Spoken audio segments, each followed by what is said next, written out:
Hello and welcome to S24 Rundown, where we bring you the top headlines making waves across Nigeria and around the world. I am Gloria Atta. Stay with us.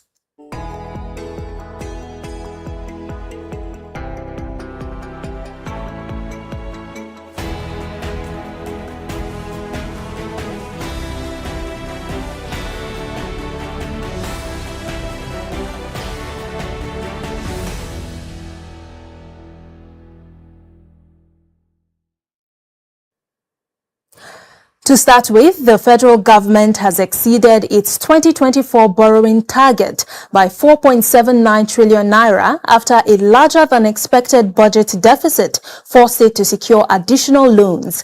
The Budget Office of the Federation says new borrowing rose to 12.62 trillion naira, far above the budgeted 7.83 trillion naira, while the fiscal deficit widened to 13.51 trillion naira.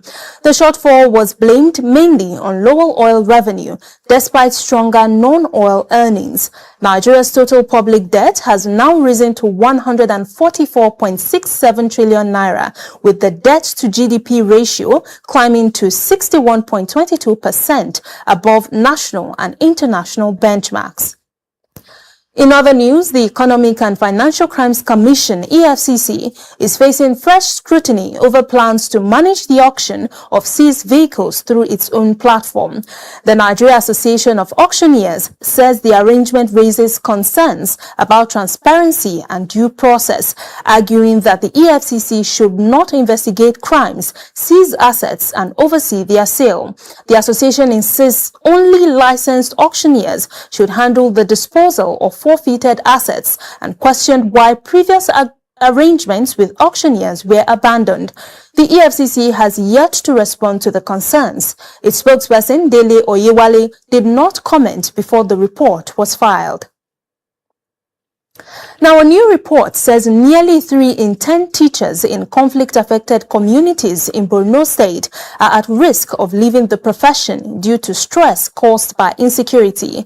The Center for the Study of the Economies of Africa says 29% of teachers reported high stress levels, while 48% of schools have experienced temporary closures because of conflict.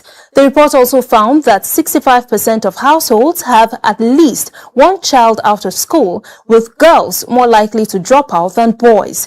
It recommends improved teacher recruitment, psychosocial support, better training, and increased investment in emergency education to strengthen learning in conflict-affected communities.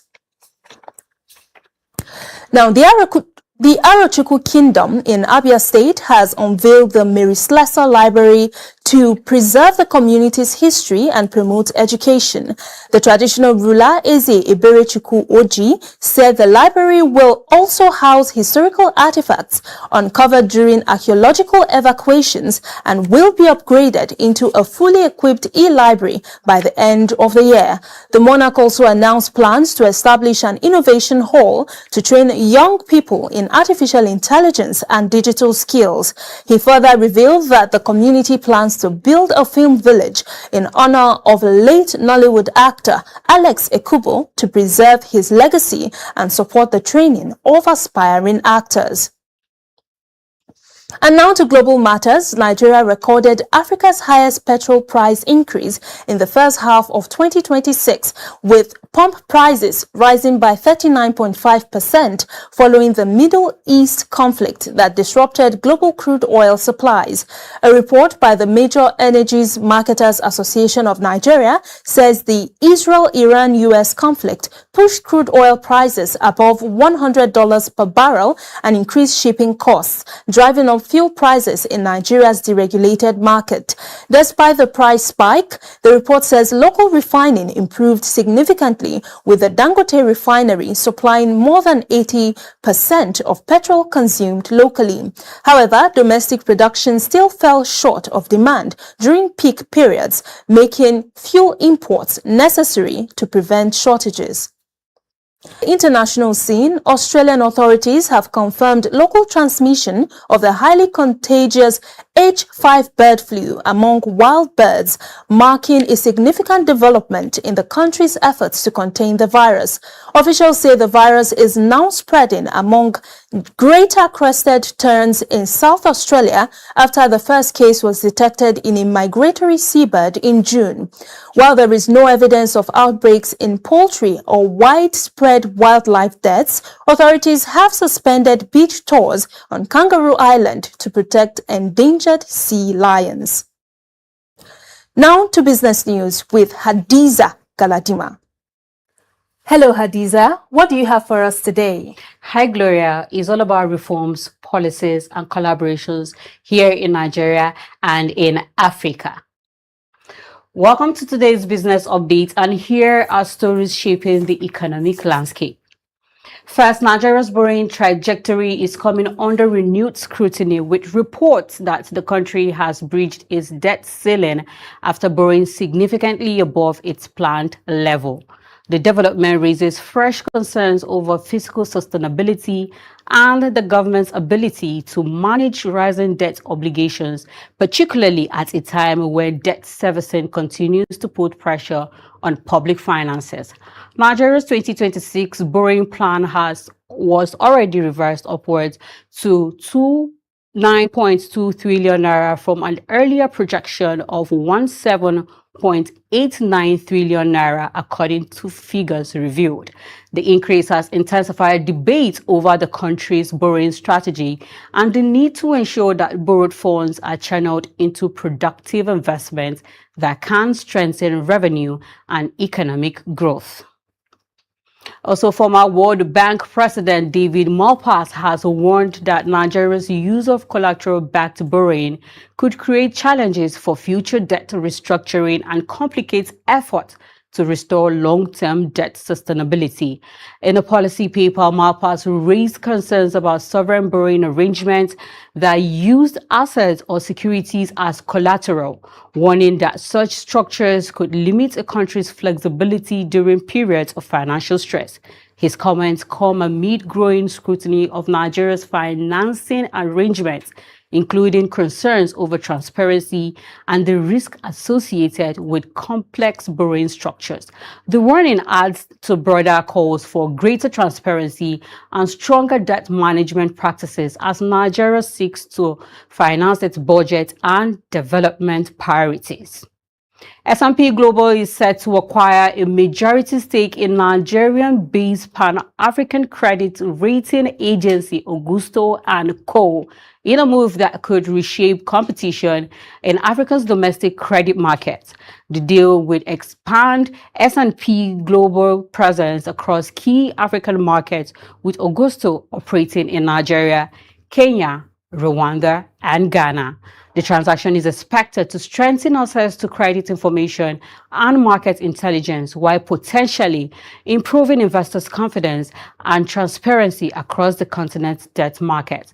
The deal, which is subject to regulatory approval, is expected to close in the second half of 2026, although financial terms were not disclosed.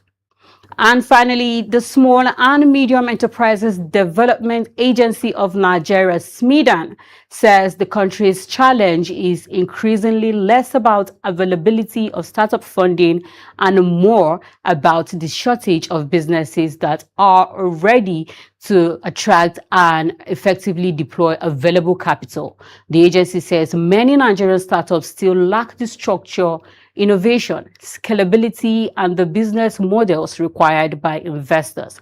SMEDAN is there for training entrepreneurship facilitators under its Abuja Center for Entrepreneurship project, with a focus on developing innovative, technology-driven, and globally competitive businesses. The agency says sectors including fintech, agriculture, health tech, logistics, mobility, and the creative economy have significant potential to attract investment and create globally competitive Nigerian enterprises. That's it on Business Today. Stay with us after the break. It's our newspaper review.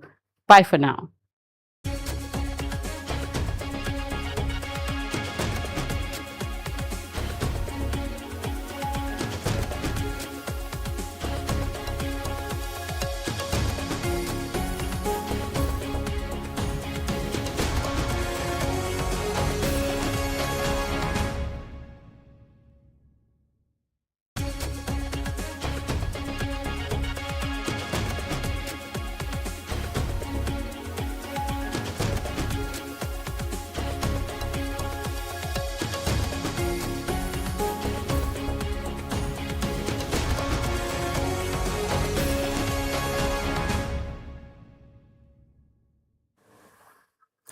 Thank you, Hadiza, and welcome back from that break. Now to our next segment, the newspaper review, and joining me is Sarah Abel. Hi, Gloria. Hi, Sarah. How are you doing today? Thanks for having me. I'm good. It's always a pleasure to have you here, Yes, as it always. is. So let's quickly begin, and we're going to be taking a look at our first newspaper, which is the Daily Monitor. And on the front page, it says, Appeal Court nullifies order deregistering ADC and 4 others. We are here again today talking about this issue. Let me hear your thoughts about this development. 2027, whereas we see. It is a good development for democracy. I think the court should remember that it is a tool for democracy and not to just be used by the government or the politicians to suppress opposition party. Because if you read this news, I think the Court of Appeal actually told the lower court to suspend hearing, and it was not adhered to. So orders were given. So this is a good one for democracy. Okay, but this is not the first time that, we have the courts interfering or always coming to interfere in political matters. What does this speak? What does it say, or what impression does it give about our legislative system and our judiciary, rather? Well, it doesn't boost confidence. That's why I said this should be a reminder to courts that they are a tool of democracy. They should not allow politicians to use them to oppress the opposition. The people, yes. I feel like the opposition should be beaten at the ballot box, not being buried in frivolous claims and litigations, right? So this is a good one. All these parties deserve to run for 2027 instead of just deregistering them. That was not a good call. Yeah, and of course, we know that the race to the 2027 elections is continuing to gather a lot of momentum. Yes. So what should Nigerians be expecting? What political outlook should we expect as the race or as the polls inches closer? I think Nigerians at this point really do not have much of high hopes.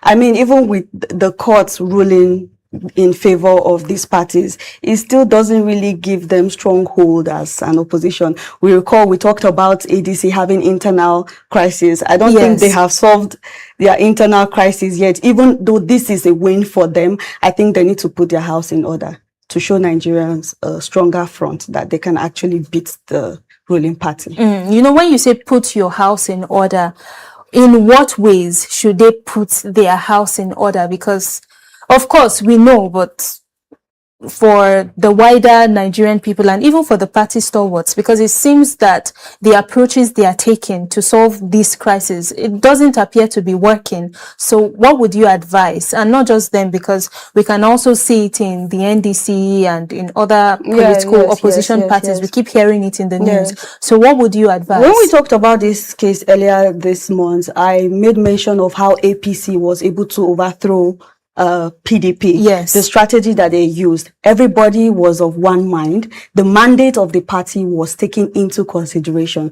Now, with what's going on with these latest parties, with the ADCs and the rest, you begin to see that everybody tends to have their own agenda. Yeah. So if everybody have their own agenda and everybody wants to be the ruler, it shows that your house is not in order. Yeah. So they have to put down their ego. They have to work together. They have to ensure that the goal of creating that party have to be met.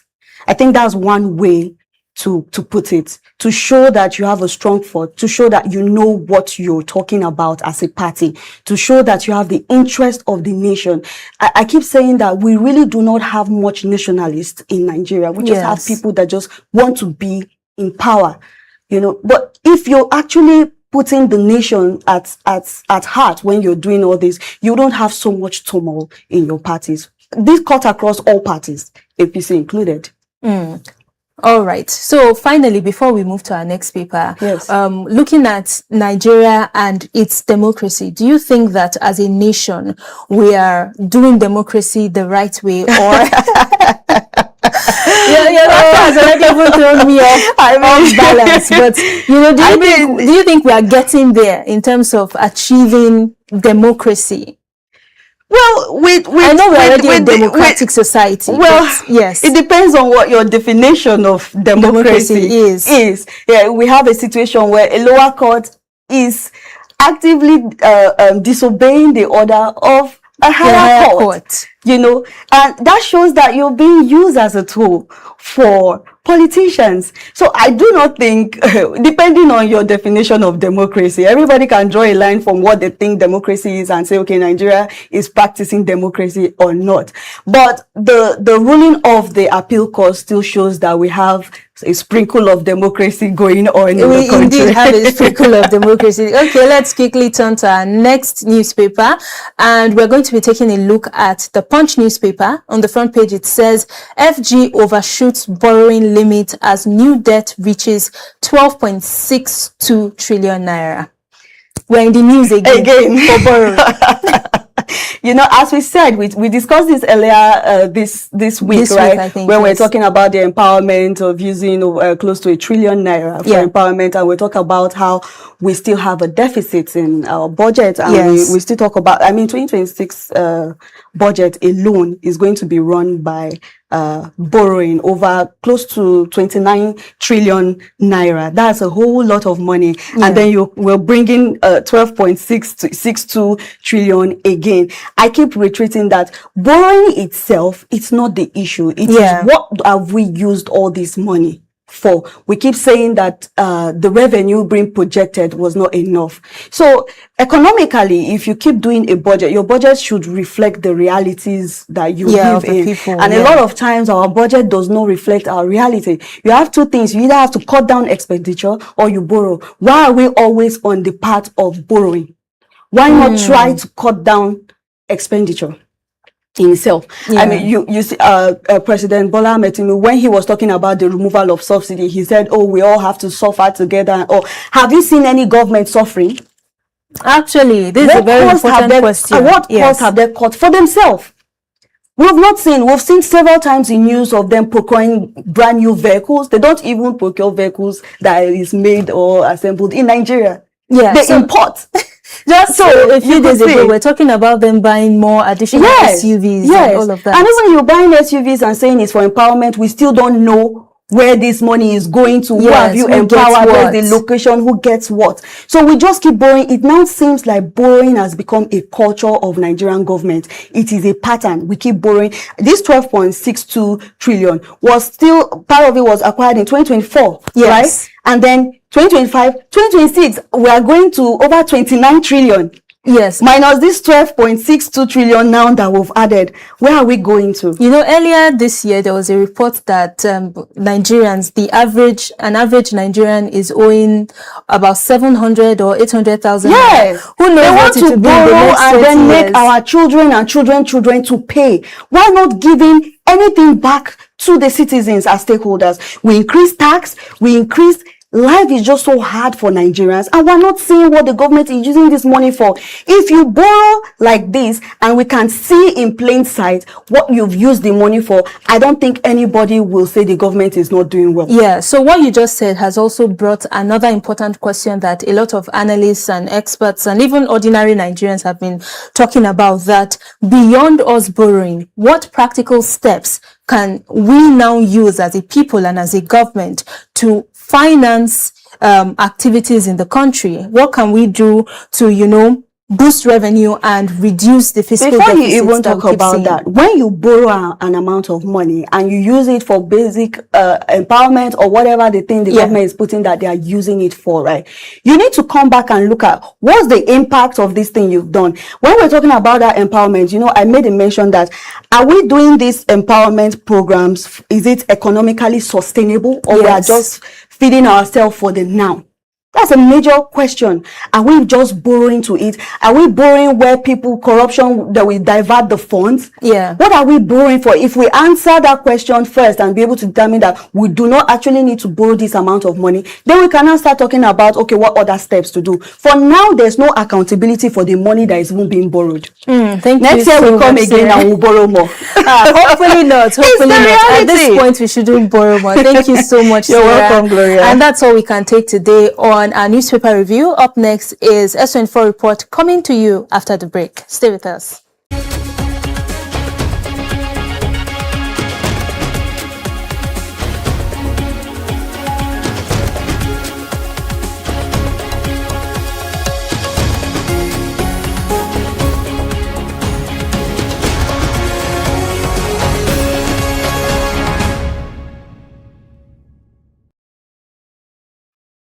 Let's go! In Abuja, a new wave of young poets is reshaping Nigeria's creative industry. Spoken word, once seen as a niche art form, is now becoming a powerful voice for expression, identity, and social change. At a live poetry competition, the stage comes alive with emotion and rhythm. For many of these performers, poetry is more than entertainment. It is a tool to confront injustice and tell personal stories that reflect society. One of the leading voices in this movement is Hafsat Abdullahi, known as Havi. Before stepping on stage, Hafsat prepares like a performer blending art and visual storytelling, but her journey began far from the spotlight.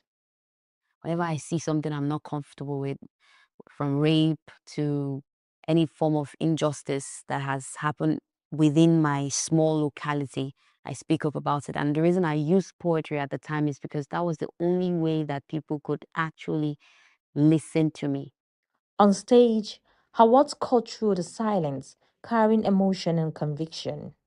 My mouth is a battlefield. Her eyes reflect a wider movement across Nigeria's capital, where young poets are finding audiences both in packed halls and online platforms. Fellow performer Jeremiah Priest says her influence is undeniable. Quite a lot of people that look up to Harvey that when they ask me about poetry, they ask me, have you heard Harvey? She's good. So I personally think she's doing well in her field. I think she's an inspiration, and it's a pathway really. She opens pathways, and it's a really good thing to see. Judges at Poetry Slam says the quality of performances has improved significantly, driven by passion and storytelling skill. All of the avenues that social media gives you access into the world, into spaces that you would never think your poetry will get to. I think young poets have really used that. Like a lot of them are doing great numbers online. You see a young poet post a poetry video, and it's doing 10K views, 20K views, up to 100K views, and it's amazing to see. So I'm very grateful for what's going on, and I think it should be something we should look at and encourage. That are streaming now, that are publishing, if you like me to use that word, on platforms like Spotify and what have you. And if you look at the data of 2025 alone, I mean, Nigeria received royalties as Nigerian creatives artists, received royalty of about 60 billion naira. And this is an opportunity that the government, or should I say everyone that is involved in the creative economy or funding that sector, can actually tap into it and get something from it. Beyond the stage, spoken word is also becoming a growing part of Nigeria's creative economy, powered by digital platforms and streaming services. I think that the performances were brilliant. I think the delivery was exceptional. I think the quality of the material, that is the written piece, was wonderful, right? You see them display mastery over words in a way that's just refreshing to watch. I mean, I had goosebumps when I was listening to some of them. For Hafsat, poetry has evolved from passion into purpose and now into possibility.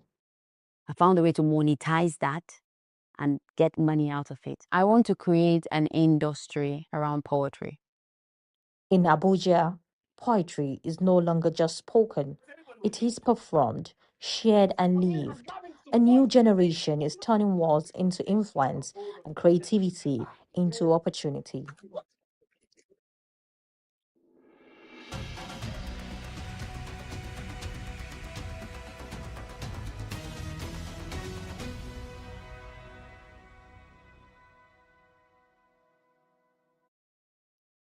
Welcome back from that break, and this is Political Arena here on S24 Television. This afternoon, we will be discussing on role of women in ensuring Nigeria continue to be in a safer state, and what role should women play in ending insecurity in our dear country, and also ensure them they participate in politics ahead of 2027. My guest this afternoon is Aisha Ibrahim, a global advocate. Aisha Ibrahim, welcome to Political Arena here on S24 Television. Thank you for having me. And thank you for honoring our invitation. My pleasure. So, if I may ask, when we say women participation in politics or women empowerment beyond political participation, what do we mean by that? The simplest term is when you train a woman, you train a nation. Mm. So when a woman is well schooled, exposed, she would give you children that will not embarrass you tomorrow. That's just the simplest term. Of course. Build the world, build the nation. Yes. So how important education is to a girl child and woman? Education is important for everyone. I would emphasize more on women because our culture sometimes has limited women from, advancing in education. And that has subjects a lot of people to relying on certain people, and then they end up, messing up, not achieving their dreams, living someone else's dream, as a matter of fact. Well, so like due to the economic situation and the security situation in our dear country, Nigeria, which all of us are lamenting, and from all indication, it seems like the government don't even know how to control that. Do you think that women have a role to play in ensuring that the problem of insecurity in Nigeria, it has come to an end? Well, like I said, if you train a woman, you train a nation. Having a happy woman is having happy children. So if your wife is comfortable, not just buying food in the house, she would give you good children. Train those children while the men, I would say, are out there looking for daily bread. Your wife is at home training and taking care of your children. A peaceful woman is a happy home. So with the way the country is today, if the government can maybe push more free education, because there are a lot of people that can't afford education. Of course. Yes, if they can push free education, children need to go to school. Being idle is what makes them join these people. An idle mind. It's a devil's workshop. They end up, joining these gangs, and then they become something else. So that is how the society keeps, becoming terrible day by day. As someone that has been using social media, a content creator, an independent woman, and how do you think like empowering women that goes beyond political empowerment? Because we know through empowerment and we know political empowerment. Do you think that empowering women, because we saw some videos where women are being used as imposters, whereby they are the one taking all those sort of arms and ammunition to bandit out there? Do you think that if the government can truly empower women, that empowerment will end the problem of insecurity in our society? Absolutely, yes. And I think one way that this empowerment should happen is by giving grants, accessible grants, not just for a particular set of individuals. It should be accessible to anybody. Just because as long as you're qualified. Yes, as long as you're qualified. And then the criteria should not be a headache, because there are some grants that when you read the requirements, you will give up. So the easiest way is for you to join these people that will give you easy cash.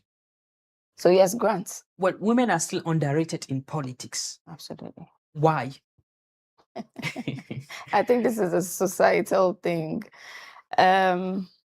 Women already are seen as vulnerable and weak. Exactly, vulnerable and weak. And then I've seen where one of the political, in this House of Senate, where Natasha was called a noisemaker because she's a woman. And whatever point she was given at the time was why there's no, special attention given to us. So how can we break that stereotyping? How can we? Is it by promoting more awareness among others? Is it by pushing women to participate more in politics? Yes, by pushing more women, but who is willing to push more women into politics? Well, because the society itself. Right. Yeah. Well, yes, I would say pushing women into politics, the right people into politics. Because, if you push someone that listens to the crowd, that's going to be a problem. You should have a goal before you join politics. Politics it's really heavy on the head, Yes. So, but some people are still accusing the woman of being not ready to catch the bull by the horn, or even if given the opportunity, they may likely end up embezzling the resources. We saw what happened with the former Minister of Petroleum. We saw what happened with the former Minister of Humanitarian. And a lot of scandal. Don't you think that it is the women that they are not yet ready to catch the bull by the horn? That is why men are actually dominating the political space. Well, I think I don't think so. No, I think women just give up because they don't have the strength to battle these things. But we see Okonjo-Iweala. She's one woman I respect so much, and I've not heard any dirt about her. She's somebody that is very respectful. Or even so, Amina Mohammed. Yes. Assistant Secretary General. These are women that have good track record. So why are we just pointing out Minister of Petroleum and the humanitarian lady? Why are we pointing them out? We have reputable people that can represent this country. Okay, your call to women out there whom they really want to venture into politics. Because yesterday I interviewed one aspirant that wanted to represent the good people of Kafur and Malumfashi Federal Constituency. She made it clear to me that she joined politics with the intention of serving her own people. And just look at her own bold and courageous step. So what can you say to other people out there that wanted to follow her own footstep and footprint? I would say don't stop, because you're going to be discouraged. You're even going to get paid to leave it. They will give you a very awesome amount to step down for someone else. But don't. Because if you don't push, if women keep coming down and not agreeing to push, no matter how hard it gets, then we're not going to have women in politics. So I would say keep pushing. Don't stop and don't get discouraged.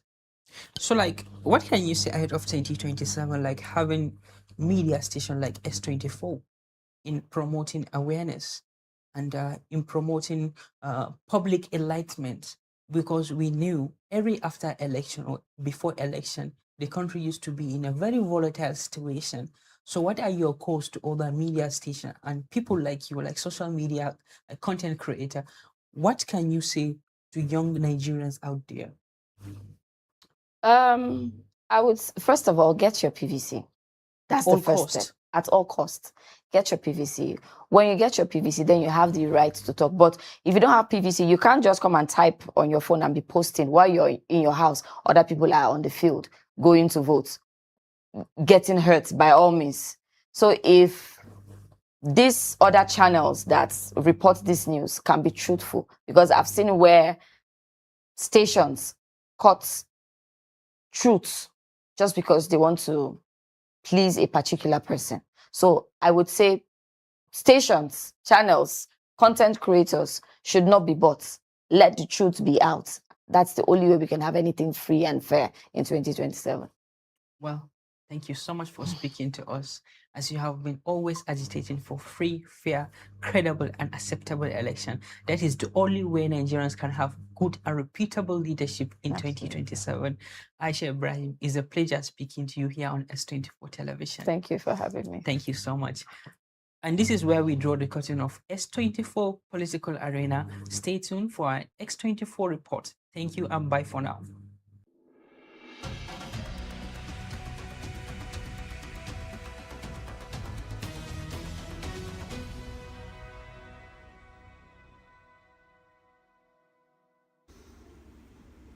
Work never seems to stop at the Yalelo Production Center in Zambia, where fish are descaled and processed on an industrial scale, making it quite understandable that the company claims to be Africa's largest, fastest growing aquaculture company. Certainly, Zambia's fish farming business is on the top.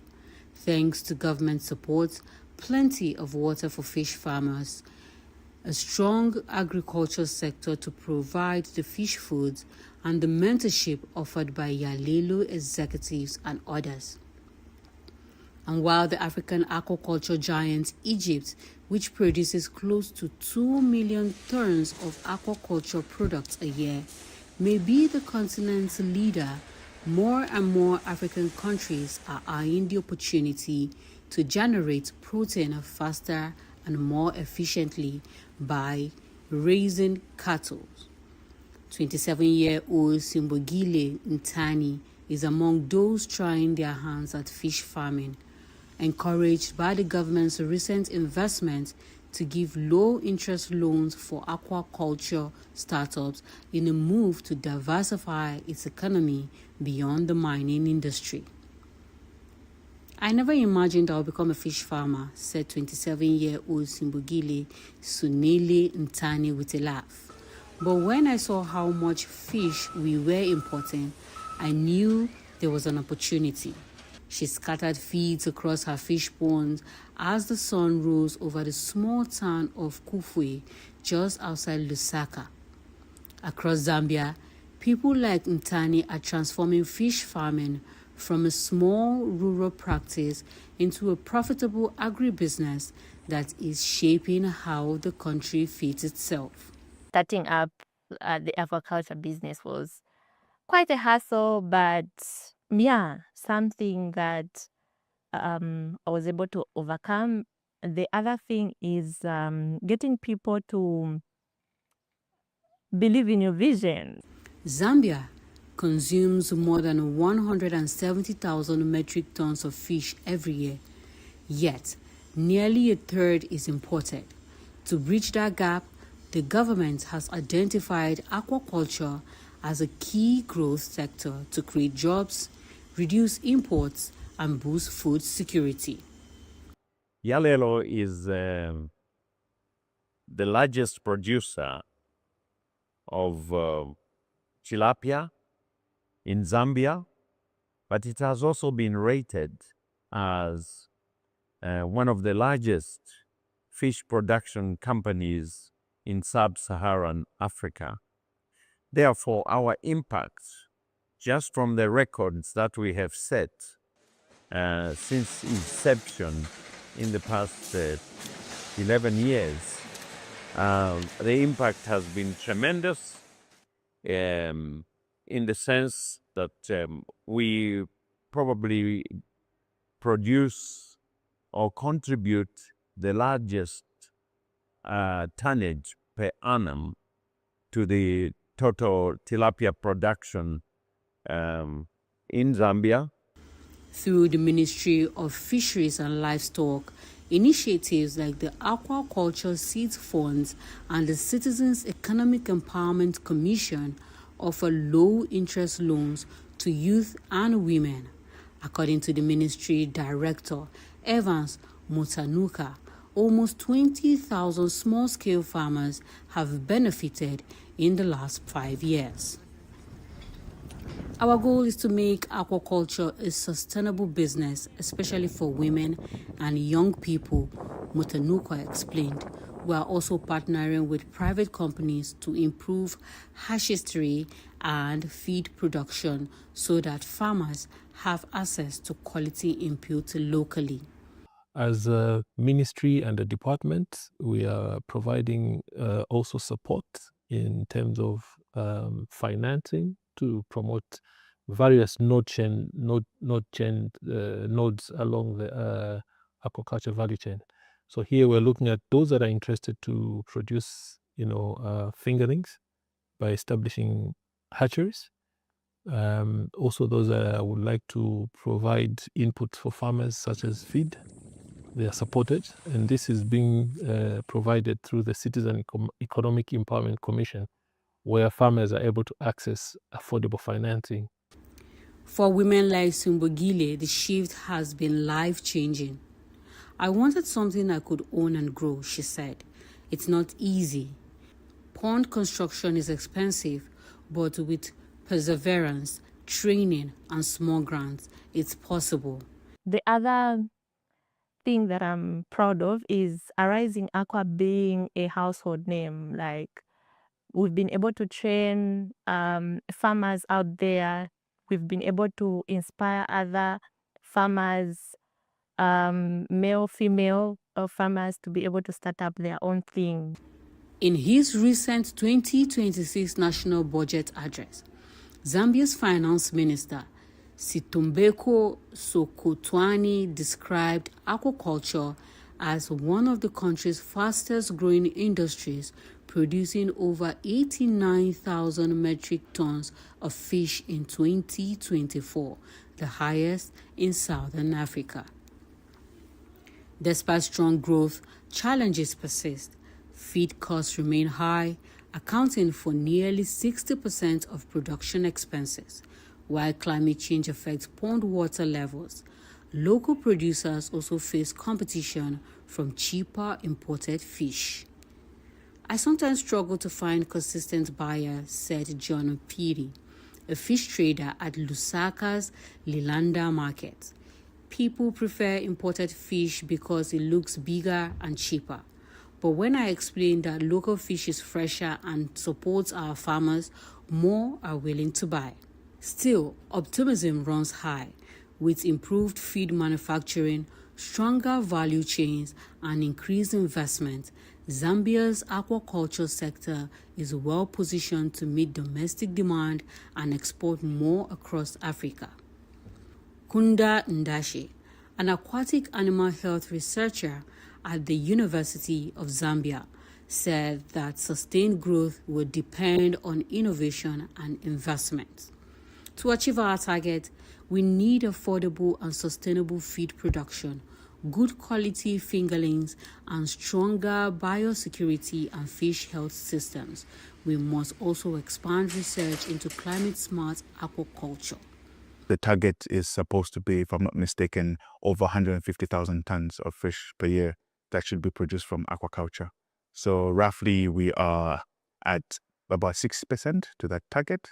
Now, in order for us to achieve that target, which has been set by the government, there are certain things that have to be in place. Number one, affordable and sustainable feed production. Number two, good quality seed, which is the fingerlings. Number three, investment in biosecurity and fish health systems, and also investment in climate smart aquaculture and research. As the sun set, Simbogile checked her ponds one last time. The fish have grown steadily over the past few months, and she preparing to harvest her biggest order yet. It's a supply for a local hotel chain. When I started, people laughed and said fish farming was for men, she recalled with a smile, and now they ask how to start their own ponds. Her story reflects a broader transformation which has seen a generation of younger Zambians prove that the next wave of economic growth may not come from the copper mines, but from the waters. In ponds across the country, Zambia's fish farmers are telling a new story of resilience, innovation, and self-reliance that echoes across Africa's blue economy.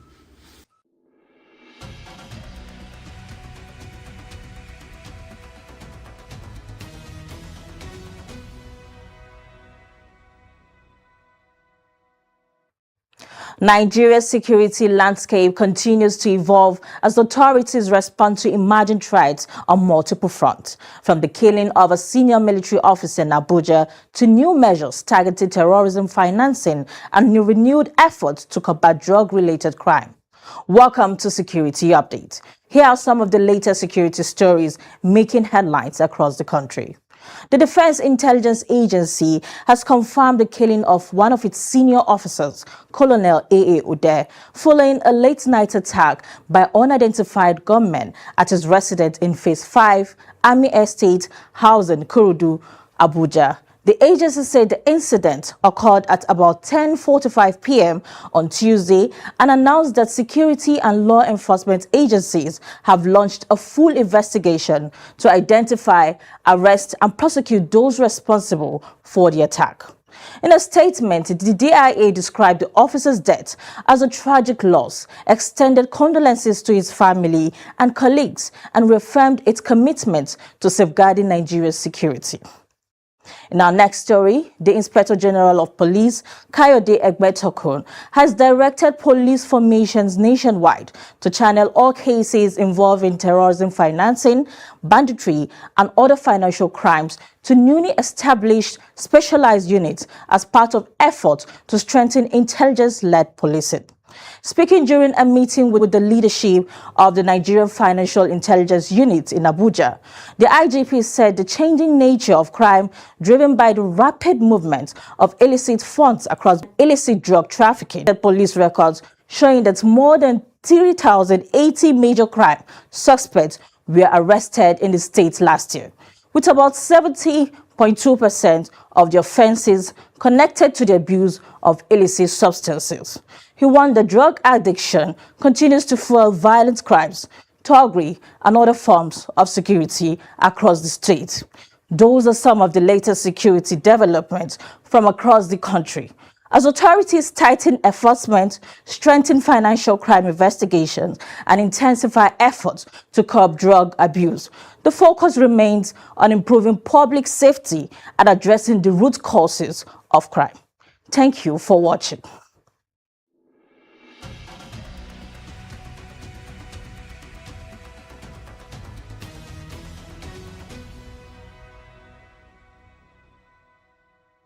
Good day and welcome to your tech updates. I am Olawale Omotegu. Today, we'll bring you the latest developments from policy in the United Kingdom, restrictions on power equipment, and a fresh United States move targeting advanced robots. Let's get started. Back home, industry leaders says Nigeria's digital economy holds enormous potential, estimated at about $18.3 billion.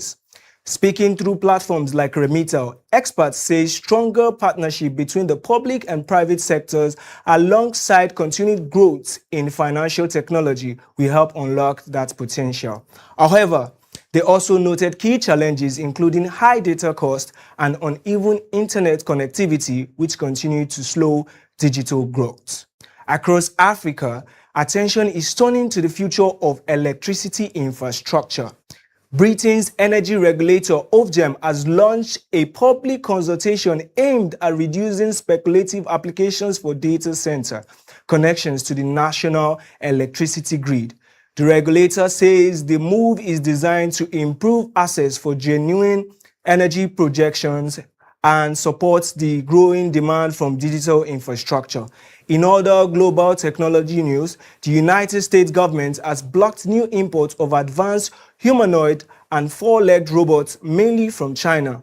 Officials say the decision is based on the national security concerns and fears that the devices could be used for surveillance activities. And finally, the United States Federal Communications Commission has introduced new restrictions on connected power inverters used in data centers and renewable energy networks. The Commission says the action is intended to address potential cybersecurity risk linked to foreign-made equipment used in critical infrastructure. And that's your tech updates for today. Thanks for watching.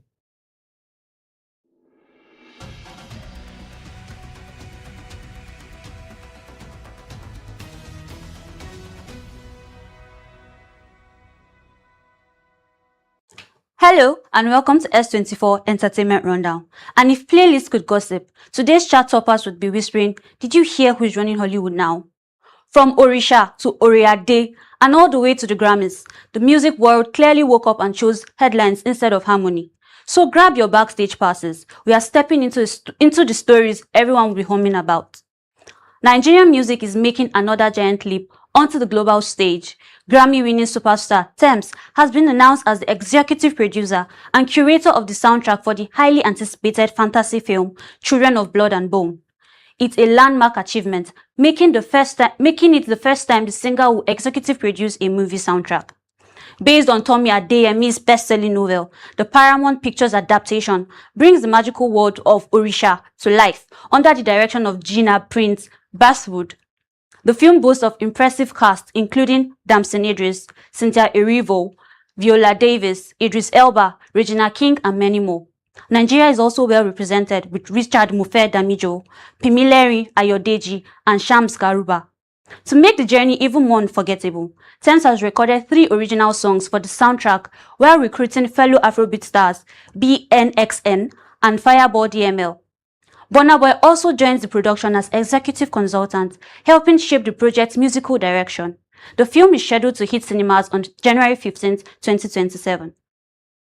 Speaking of royalty, let's leave the magical kingdom of Orisha and enter another kingdom, this one ruled by hit records, sold-out arenas, and certain 30BG precedents. Davido is counting down to release his sixth studio album, Oriade, arriving on July 31st, 2026. The singer recently unveiled the project's guest lineup, confirming collaborations with stars from Africa and beyond. The album built its momentum on its lead singles, I Know Who I Be, featuring South Africans G's World and GLCJ. Reflecting on Davido's remarkable 15-year musical journey, Well Gimme That Thing, number 11, blends Afrobeat and Amapiano into an anthem, celebrating confidence and success. Announcing the project with regal Yoruba imagery, Davido described the album with words, "The kingdom expands," choosing Long Before the Throne, hinting at a deeply personal project that celebrates both his heritage and his evolution. With a new studded lineup and global collaborations, fans are eagerly waiting to hear what the Afro star has in store. Now from an album everyone is waiting to hear, to an award ceremony one of the world's biggest group has decided to skip. Global K-pop sensation BTS has confirmed that they would not submit their music for consideration at the 2027 Grammy Awards. The 7-member group shared the announcement through a coordinated Instagram story, explaining that they hope music will be appreciated for its artistry rather than being separated by language or region. They also thanked their loyal fan base, ARMY, for standing by them throughout their journey. The announcement comes shortly after the Recording Academy introduced a new Asian pop music performance category for the 2027 Grammys, a move that has sparked mixed reaction across the K-pop community. While many artists are expected to embrace this category, BTS has become the first major act to publicly opt out, making yet another statement that is certain to fuel conversation across the global music industry. And that's your entertainment rundown. Whether it's a soundtracking fantasy world, building new musical kingdoms, or rewriting award season rules, one thing is certain: the biggest stars never stop giving us something to talk about. Until next time, keep your volumes up and your notifications on. I am Quiet Linus, and thanks for watching.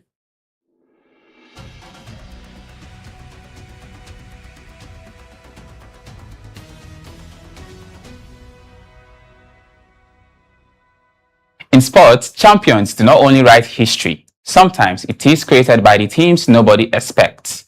From Malawi's unforgettable triumph over Nigeria at the Women's African Cup of Nations to debates shaping the future of football, medal moments in Glasgow, and a new challenge awaiting a Super Eagles defender in Italy, today's headlines capture the unpredictable nature of sports. Welcome to Sports Updates on S24 Rundown. I am Udoka Gotspower. We begin with one of the biggest shocks in Women's African Cup of Nations history. Debutants Malawi stunned defending champions Nigeria 3-2 in their Group C opener in Rabat, producing a memorable performance against the record 10 times African champions.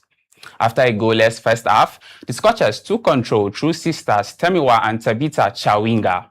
Temiwa opened the scoring in the 73rd minute after captain Tabitha doubled Malawi's lead 6 minutes later, leaving Nigeria with a difficult comeback task. The Super Falcons fought back through captain Rashidat Ajibade, who converted a late penalty to give Nigeria hope. However, Temiwa Chawinga struck again before substitute Uchenna Kanu pulled another goal back. Despite the late pressure, Malawi held on for a historic victory, leaving Nigeria with work to do in their pursuit of repercussions about its future. FIFA has confirmed plans to establish the FIFA Forward Enterprise, a new commercial body that would oversee areas including broadcasting rights, sponsorships, ticketing, and tournament delivery. FIFA says private investors would only hold a minority stake and would not influence football decisions. The organization believes the move could help increase development funding beyond $10 billion over the next 4 years. However, UEFA strongly opposed the proposal, arguing that football's identity should not be treated purely as an investment opportunity. Moving away from the boardrooms, Nigerian athletes continue to deliver at the Commonwealth Games in Glasgow. Koinsola Ajayi claimed bronze in the men's 100 meters after recording a time of 9.90 seconds, while Temitope Adesina also secured bronze in the women's high jump after clearing 1.90 meters. Their performance adds to Team Nigeria's growing medal tally at the Games. And finally, Super Eagles defender Kelvin Akpoguma is set for a new challenge in Italy. The defender has agreed to join newly promoted Serie A side Frosinone after leaving German club Hoffenheim. The 31-year-old departs after more than a decade with the Bundesliga side, beginning a new chapter in Italy's Italian football. And that's a wrap on today's sports update. From a historical WAFCON upset to major decisions shaping football and more success in Glasgow, today's headlines once again show why sport is full of surprises. I am Udokan Godspower. Do hold your horses as Shukra brings PG News your way. Afa Shukra, what you get for us today now? My brother, story plenty for table, but we no go talk and finish. Why we no go talk and finish? Because story no they ever finish. My people, I don't come with all the ogbonge story where they make headlines for town today. Make una grab una chair, make una sit down, make we yarn within the shelle. Make we start with the government money matter. The federal government don't do borrow passing own limit as the new debt don't reach 12.62 trillion naira. We make them pass the original 7.83 trillion with the budgets. The budget office yarn say now because the all money within they expect, drop wella. And even though the all money still drop, reach within they expect. With this one, Nigeria total public debt don't climb reach 144.67 trillion, and our debt to GDP ratio don't enter 61.22%, where they pass the normal benchmark. And for inside another story, EFCC they face property auction wahala. Wahala dey ground for the Economic Financial Crimes Commission over the plan we then get to the auction seized vehicles through their own platform. The Association of Auctioneers don't come out to talk say this style no dey transparent at all and it get corner. Them argue say EFCC is supposed to do their own investigation and make them seize the assets. No be say they will come they oversee how they go they sell them. Them yarn say now only them will be the licensed auctioneer supposed to do that kind of work. And EFCC never reply safe as it be now. And for inside our third story matter today, insecurity don't chase 29% of Borno teachers come out for their job. While are they for the education sector? One new report for the Center of the Study of Economies of African don't review say nearly 3 out of 10 teachers for conflict-affected communities for Borno State fit leave their teaching work because of this insecurity while away they happen. The report shows say 29% of teachers they face fear and 48% of schools don't close down temporarily because of this conflict within their region. Even at 65% of households get at least one pikin when they go school at all, and our girls they mostly affected. Them don't advise government say make them support teachers well and make them invest more for education and emergency education in case of these trying times. And for inside another development where they carry us go Abia State, Arochukwu Kingdom as they want open Mary Slessor Library and they plan film village. Good news don't come from Abia State too, as the Arochukwu Kingdom don't open brand new Mary Slessor Library to protect the community history and promote education.